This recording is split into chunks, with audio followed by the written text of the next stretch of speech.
இலைகளுக்கு மேலே தாமரை மலரும், ஆனால் இலையை அழுத்தாது. விருதுநகர் மஹாலில் அம்மா மக்கள் முன்னேற்ற கழக பொதுச் செயலாளர் டிடிவி தினகரன் பேட்டி. திண்டுக்கல் தாடிக்கும்பு ரோட்டில் உள்ள விருதுநகர் மஹாலில் அமமுக கிழக்கு மாவட்ட கழக நிர்வாகிகள் ஆலோசனைக் கூட்டம் இன்று மாலை நடைபெற்றது. கூட்டத்தில் அமமுக பொதுச் செயலாளர் டிடிவி தினகரன் சிறப்பு அழைப்பாளராக கலந்து கொண்டார். தொடர்ந்து செவ்வாய்க்கிழமை இரவு 8 மணி அளவில் டிடிவி தினகரன் செய்தியாளர்களிடம் பேசுகையில், உறுதியாக திமுக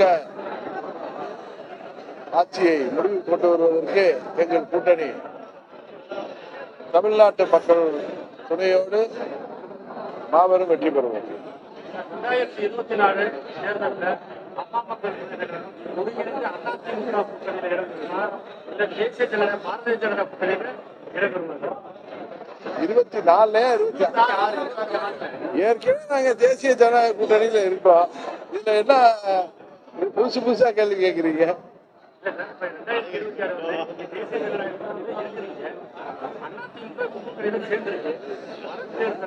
நீங்க அதிமுக சேர்ந்து போட்டியிட போறீங்களா இல்ல தனிச்சு நீங்க தேசிய ஜனநாயக கூட்டணி? அம்மா மக்கள் முன்னேற்ற கழகம் 8 ஆண்டுகள் ஆகிறது ஆரம்பித்து. நாங்கள் தனி கட்சியாக அம்மாவின் கொள்கைகளை லட்சியங்களை தொடர்ந்து அடுத்த தலைமுறைக்கு கொண்டு செல்கிற இயக்கமாக செயல்பட்டு வருகிறோம். ஏற்கனவே 24 பாராளுமன்ற தேர்தலில் தேசிய ஜனநாயக கூட்டணியில நாங்கள் அங்கம் வகித்தோம்.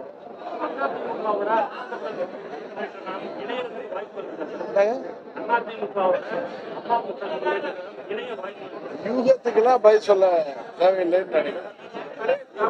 தேசிய ஜனநாயக கூட்டணியில எடப்பாடி தலைமையில் நீங்க எடப்பாடியை எதிர்த்து போய் பேசுறீங்க.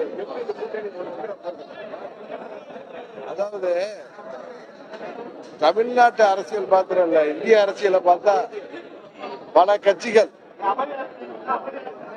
ஒருவருக்கு எதிராக இருந்து தேர்தல் நேரத்தில் ஒரு பொது நோக்கத்தில் ஒன்றிணைந்து வருவது கடந்த காலத்தில் நடந்து வந்திருக்கு. திமுக ஆட்சியை கலைத்ததே 76ல காங்கிரஸ். அந்த காங்கிரஸோட 79 பாராளுமன்ற தேர்தலில் திரு கருணாநிதி அவர்கள் கூட்டணி வைத்திருந்தார். இது போல பல எடுத்துக்காட்டுகளை சொல்ல முடியும். அதனால எங்களது அம்மா மக்கள் முன்னேற்ற கழகத்தின் ஒரே இலக்கு தீய சக்தி திமுகவை ஆட்சி பொறுப்பிலிருந்து அகற்ற வேண்டும். அதற்காக நாங்கள் மொத்த கருத்து உள்ள கட்சிகளை எல்லாம் கூட்டணியில் இணைக்கிறோம்.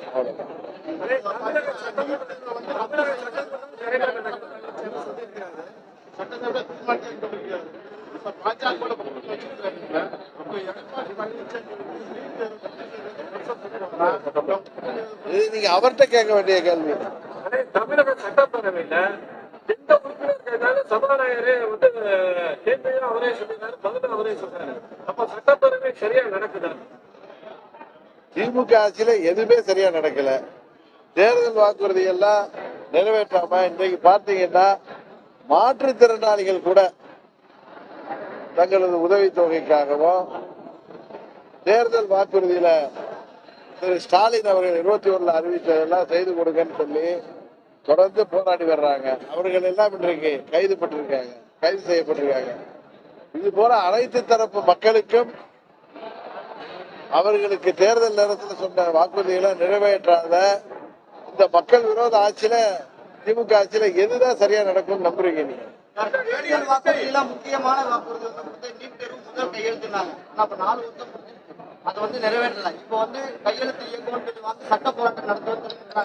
ஆனா நேற்று சட்டப்பேரவையில அவர் என்ன சொல்லியிருக்காரு அப்படின்னா, கூட்டணியை நாங்க வந்தாதான் நீங்க இது பண்ணுவோம் அப்படின்ற மாதிரி பாஜகவோட சொல்லுங்கன்னு சொல்லி அதிமுக இது பண்றாரு. அப்படி சொல்லும் பட்சத்துல திமுக பொய் வாக்குறுதின்றதை ஒத்துக்குதா? அவங்க வாக்குறுதிகள் எதையுமே நிறைவேற்றாம ஏமாற்றி வர்றாங்க.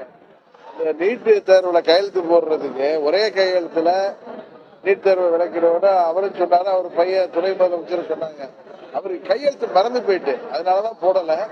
அதனால இந்த 26 தேர்தலுக்கு பிறகு அவர்கள் ஆட்சி தேர்தல் முடிவுல இவர்கள் மக்களை ஏமாற்றுவதற்கு மக்கள் இவர்களுக்கு தகுந்த பாடம் போடுறாங்க. ஜனநாயக நாட்டுல யார் வேணாலும் கட்சி ஆரம்பிக்கலாம். அது மாதிரி அவர் ஒரு முன்னணி நடிகர், அவர் கட்சி ஆரம்பிச்சிருக்காரு.